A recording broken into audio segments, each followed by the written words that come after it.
खालीलपैकी कोणता वर्ण ओष्ठ वर्ण नाही असं आपल्याला त्यांनी विचारलं आणि हा प्रश्न आला होता धुळे पोलीस शिपाई भरती 2023 आणि सातारा शिपाई पोलीस भरती 2019 मध्ये आला होता।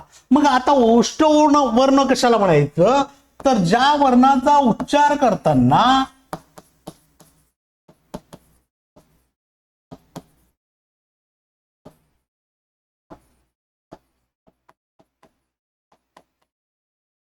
ओठांचा एकमेकाशी स्पर्श होतो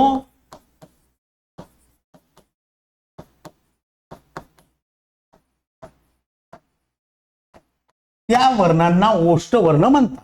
मग प चा उच्चार केला तर ओठाचा ओठाशी स्पर्श झाला, ब चा म चा केवळ न चा उच्चार करताना ओठाचा ओठाशी स्पर्श होत नाही म्हणून न नळाचा पर्याय क्रमांक 4 हे ओष्ठ वर्ण नाही।